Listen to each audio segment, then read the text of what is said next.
दोस्तों नमस्कार, आपका हमारे चैनल पर फिर से स्वागत है। दोस्तों आज बात करते हैं अपने भारत देश के अंदर बहुत सारे धर्म हैं, लगभग सभी धर्म के लोग रहते हैं और बहुत सारी जाति लोगों के अंदर बनी होती हैं और वो जातियां हमेशा से ही भाषा को लेकर भी बहुत ज़्यादा प्रभावशाली देखने को मिलती हैं और उनका कहना होता है कि जिस धर्म में हमें पैदा हुए, जिस जाति में हम पैदा हुए, उनकी एक ऐसी भाषा है जिसको हम बहुत ज़्यादा महत्व देते हैं, यानी भेदभाव की भाषा।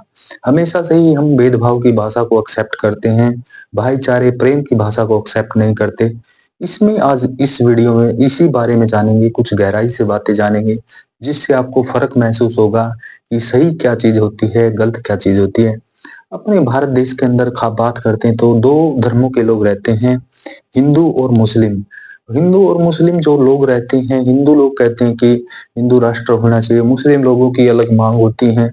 और 2 जो पंथ हैं, धर्म हैं, दोनों के अंदर जो लोग रहते हैं, उनकी अलग-अलग जो हैं आस्थाएँ होती हैं, अलग-अलग उनकी संस्कृति होती है, अलग-अलग पहनावे होते हैं, अलग-अलग भाषा होती है।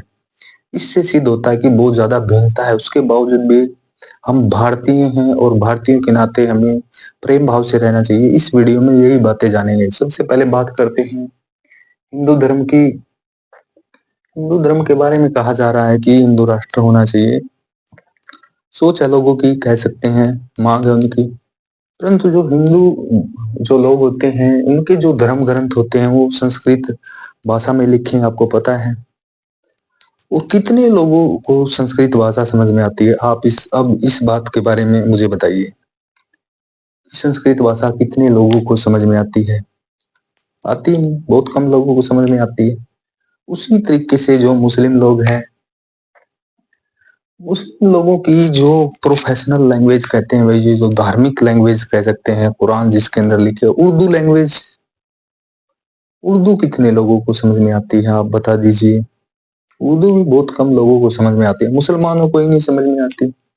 तो इसमें जो है अंतर है, हमें यही नहीं पता कि क्या चल रहा है, क्या नहीं चल रहा। ओशो कहते हैं, इसी बात को ओशो कहते हैं, जो भाषा होती है किसी भी धर्म की प्रमुख भाषा, जिसके अंदर ग्रंथ लिखे जाते हैं, जिसके अंदर जो है धार्मिक पुस्तकें लिखी जाती हैं, वो उन लोगों को समझ में नहीं आती जिसके ऊपर वो अप्लाई करते हैं। तो फिर कह सकते हैं कि भाई जो जानकारियाँ उसके अंदर हैं, हमें उनको पढ़ना ज़रूर चाहिए।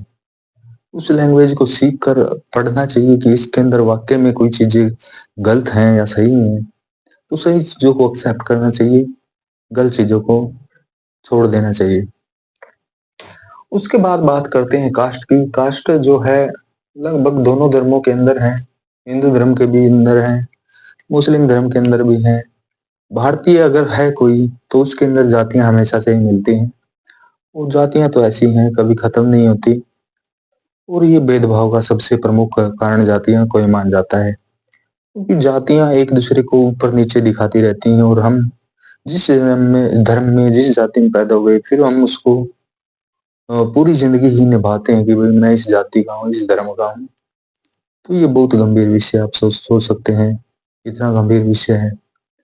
वो दोस्तों आज की वीडियो मेरे को ऐसा लग रहा है कि भाई इसलिए बनाई मैंने, क्योंकि जो भेदभाव है, किसी के जैसे नाक है, कान है, मुंह है, आंखें, ये तो सभी धर्म के लोगों के पास है। सभी सभी धर्म के लोगों के पास होने के बावजूद भी लोग नहीं समझते कि हम केवल इंसान हैं, इंसान के अलावा कुछ भी नहीं है।